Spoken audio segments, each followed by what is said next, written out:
흥선대원군을 충격에 빠뜨린 사건이 발생합니다.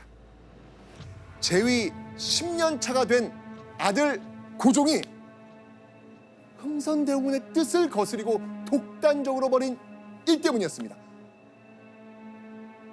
바로 고종이 경복궁 안에다가요 독립공간을 만든 거예요. 궁 안에 궁? 그렇죠. 고종이 만든 독립공간의 이름은 건청궁.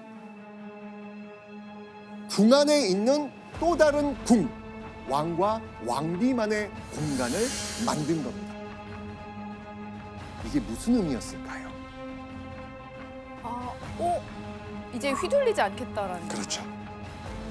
더 이상 아버지의 간섭 받기 싫다. 드러내는 거예요. 건청궁 설립을 통해서 고종은 흥선대원군의 섭정에 불만을 가지고 있다는 걸 은연중에 드러낸 겁니다. 근데 오랜 기간 동안 가만히 있었던 이 고종이 왜 갑자기 이렇게 변한 거예요? 나이가 든 거죠. 이제 20대지 않습니까? 정치하기 딱 좋은 나이인 거죠. 그러니까 대략 그때쯤부터는 내 아버지 말고 이제는 내가 직접 정치를 하고 싶다라는 생각을 했었던 것 같습니다. 와, 이것도 그런데 흥선대원군은요 크게 걱정하지 않습니다. 본인의 힘이 그렇죠. 있기 때문에. 네. 왕 위의 왕이라 불릴 정도로 자신의 기세가 등등한데 어떤 누구도 나 흥선대원군 건드릴 수 없어 라고 생각했던 것이죠. 그러던 어느 날 흥선대원군이 지금까지 힘겹게 일궈온 삶을 와장창 산산조각내는 사건이 벌어집니다. 대체 무슨 일이 벌어진 걸까요? 화면으로 한번 확인해 보시죠.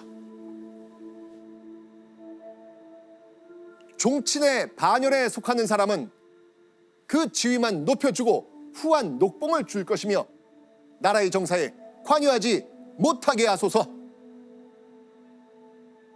이거 대체 무슨 말일까요? 무슨 말이지?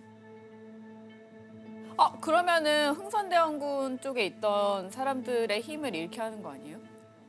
그 종친이 누구겠습니까? 흥선대원군? 네.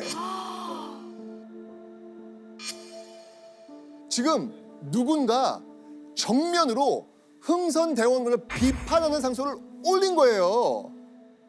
와. 상소를 올린 주인공은요 왕의 비서인 승지 중 가장 말단 동부승지로 갓 임명된 최익현이란 인물입니다.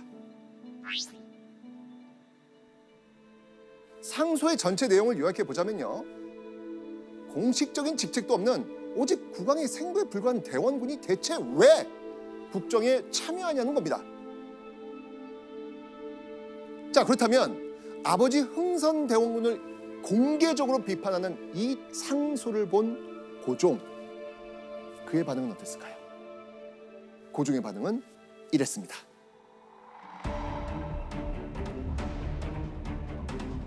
이 상소는 실로 충성스러운 마음에서 나온 것이다. 만약 다른 논의를 한 자가 있다면 소인임을 면치 못할 것이다. 자, 이제 고종도요 흥선대원군에 대한 반발심을 대놓고 드러내기 시작한 겁니다. 그러면 이거를 보고 있는 흥선대원군은 그냥 가만히 있나요? 예. 흥선대원군은 실제로 공개적으로 뭔가 불만을 표출하지 않았습니다. 왜냐하면 이 대원군이란 자리는 엄청난 권위는 있지만 실권은 없었지 않습니까? 그러니까 어떤 의미에서 보면 흥선대원군은 권력을 사적으로 행사하고 있는 상황이었단 말입니다. 그러니까 이런 상황에서 흥선대원군이 나는 내 아들과 사이가 안 좋다라는 이미지를 밖에 보여주면 흥선대원군은 굉장히 큰 타격을 입게 되는 거죠. 그래서 불만은 아마 부글부글 끓었을 거예요. 하지만 그걸 드러내놓고 말은 못했던 거죠.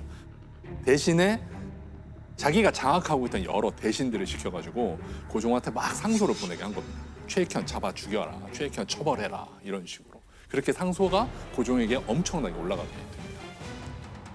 자, 그런데요 신하들이 거세게 반발했지만 고종 요지부동입니다. 움직이지 않습니다. 오히려 고종은요 그렇게 항의하는 신하들을 모두 파직시켜버리거나 유배 보내고요 최익현은 적극적으로 보호합니다. 그리고 이때 흥선대원군의 심장이 철컥 내려앉을 만한 일이 또 생깁니다. 이번에는 무슨 일이 일어났을까요? 1873년 고종이 이제부터 내가 직접 정치를 하겠다. 친정 선언을 합니다. 아버지 흥선대원군에게 이제 그만 정치 일선에서 물러나시지요. 라는 공식 선언을 한 겁니다. 요즘으로 치면 일종의 권고사직을 한 겁니다. 실록에는 이제부터는 내가 직접 기무를 총괄하겠다. 그러니까 요즘식으로 말하면은 내가 직접 정치를 하겠다. 이 한 줄만 나와 있거든요. 근데 이게 사실은 굉장히 무서운 말입니다. 왜냐하면 조선시대에는 왕이 직접 정치를 하지 않는 경우는 딱 두 가지 경우밖에 없었습니다. 하나는 왕이 너무 나이가 어릴 때 왕의 엄마나 할머니가 하는 수렴청정이고요. 또 하나는 왕이 너무 나이가 들었을 때 왕의 아들, 세자가 대신 섭정을 하는 이런 두 가지 경우가 있었습니다. 바꿔 말하면 이 두 가지 경우 외에 누군가가 왕 대신 정치를 한다면 그거는 곧 반역인 거죠. 그렇죠. 그러니까 지금 고종이 이제부터 내가 직접 정치를 하겠다라고 말하는 건 무슨 말이냐면 지금까지 내 아버지가 나 대신 반역을 저질러 왔다라고 이야기를 하는 거예요.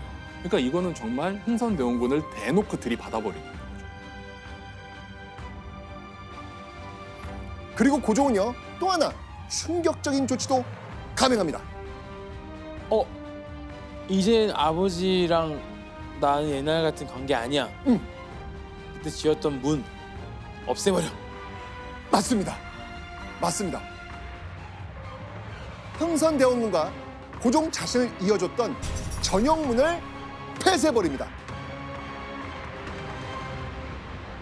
아니 이제 좀 불안할 것 같아요. 약간 나의 힘이 점차 줄어드는 거 아닐까 이렇게 생각하지 않았을까요? 도윤 씨, 아들 비밀번호를 바꿔버렸어. 예. 지금. 간우가 예. 문구 쓰고 들어가는 거 아니에요? 문구 쓰고? 실전에서는 네. 알겠습니다. 아들아. 너가 점검하라. 내가 부순다. 근데 제가 한 60까지는 앉을 자신 있어요. 60까지는 전면전으로 해도 앉을 자신이 있기 때문에 멋있다. 예. 웬만해서 다루는 사춘기 못 올 것 같은데. 60까지는 앉습니다. 예. 자, 그렇다면 아들 고종이 한 충격적인 이 친정 선포에 아버지 흥선대원군은 어떻게 반응했을까요? 근데 반응을 뭐 이제는 뭐 하면 반역인데 할 수가 있나? 근데 또 수싸움에 능해서 또 무언가를 했을 것 같긴 해요. 아무런 반응도 하지 않습니다. 그리고 운현군과 자신의 별장을 오가면서 시간을 보냅니다. 오.